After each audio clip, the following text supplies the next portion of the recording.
Don't forget to go out and play the lottery tonight because you are clearly clairvoyant. Your clairvoyance is strong right now. Leverage that. Parlay that into a massive win. And let's learn a little bit more about our runners here, Neil. We've already learned a little bit about them, but let's learn just a little bit more. I got a few more fun facts at the bottom here. Maybe you could share these. Oops, sorry.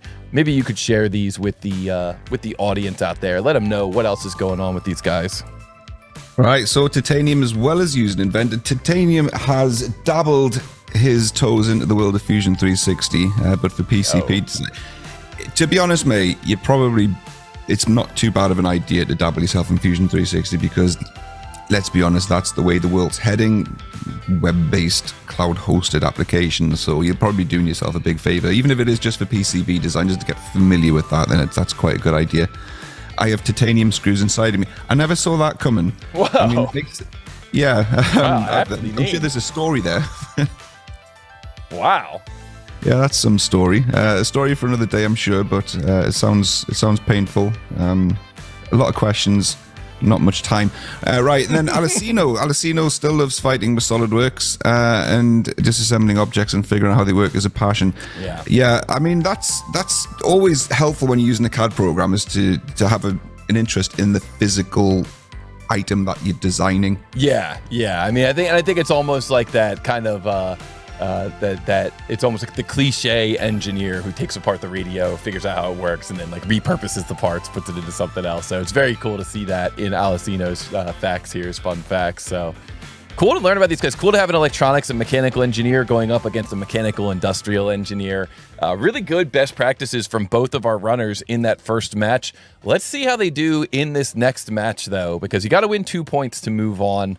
So let's flip over here. Guys, let's have our next battle between these two amazing runners. Titanium from Colombia, running Inventor, going up against Alessiino from Canada, running SolidWorks. Here we go. This next CAD battle begins in 3, 2, 1, go. What is the mass of this part in XXX grams? XXX grams. And this is a tier 3 part, Neil. So we talked about the complexity factor a moment ago.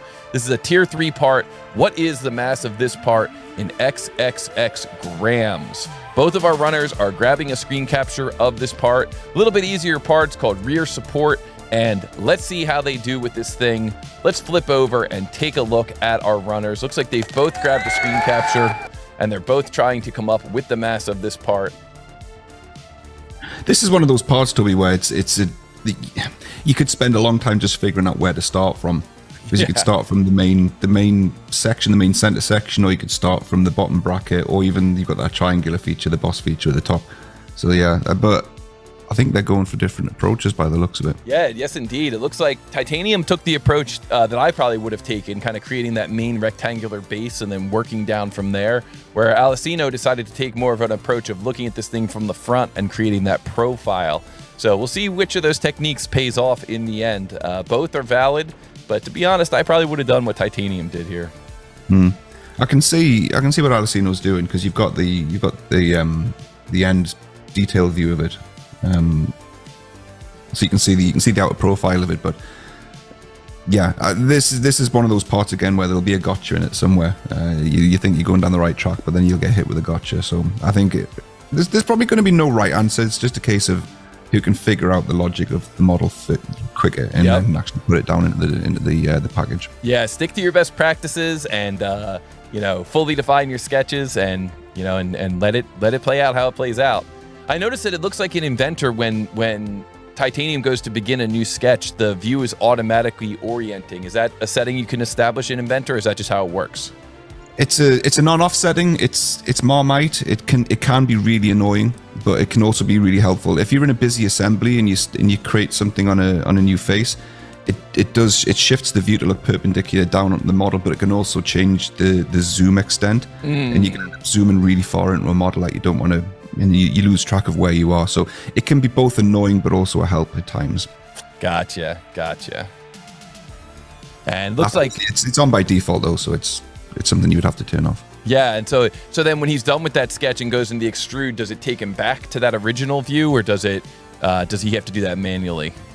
I think it takes you back. Okay. Yeah, it'll look down on the sketch, and then when you finish the sketch, it sort of rotates the model back to where you were. That's pretty cool. I could see that being helpful. I could also, if I was doing a lot of like surface modeling and I was skewed, I could see maybe turning that off because I'd want to get those kind of weird angles. Yeah, it can be really. But if you've got a 3D mouse, it's quite quick. Like the Enterprise, for example, one of your prizes, it's quite quick to just rotate it back to where you were if you want to go back to that view. But the bigger the assembly you're working on, the more challenging that is, because you can quickly lose track of where you are, what you're looking at in a big assembly. Gotcha. So we see now that we've got on the right, we've got Alessiino, and he's got that rectangular boss that's sticking down, so now he has to clean it up. So it looks like instead of creating that tombstone that's kind of angled, instead he's going through and he's just sketching the geometry to remove, almost like a subtractive manufacturing approach. So I like this. I like that. He got that other boss cleaned up pretty quickly there. We see that titanium, though, on the left is already up to that upper section. So definitely pulling ahead, or potentially pulling ahead here. I mean, we'll see in the end, but he's already got that kind of upper sketch region ready to go. I like that as well. So have you found in your tournament that the majority of the participants are using like mouse clicks to the ribbon bar rather than having everything macroed? Oh, that just depends on the runner. We've seen a lot of different people. It depends on the CAD system too. Some CAD systems have more stuff built in. Some require more macros. So yeah, it really just depends on the runner. I mean, one of our runners who was world champion, Ivan the Reasonable, he doesn't have any toolbars. He has 0 toolbars. He's just, everything is hotkeyed, and then in the S key in SolidWorks, which is like a little shortcut menu that shows up. So yeah, it just really depends on the runner. Yeah, it's a bit polarizing that in terms of like visual entertainment. If there's just nothing happening, there's no clicks going on. It's just things just appearing out of nowhere. Exactly. You just get to see the model, and you don't even know why. But yeah, I'd say the fastest runners definitely have their key bindings down. We have another application on the website called on the leaderboards, and also in the qualifiers, but tutaltoby.com/leaderboards, where people do create kind of optimal runs, speed runs, and when you see them doing the speed runs, they usually have the keyboards macro together. I'm kind of drifting off here because I think Titanium's going to be coming in with an answer. Here we go. Titanium just came in with an answer. He has come in with the answer: 539 grams. 0.539. And that is correct. Wow. So congratulations. Well done to Titanium. Wow, really kind of stuck to those basics, went through and did that, one feature at a time, one sketch at a time, fully defined his sketches.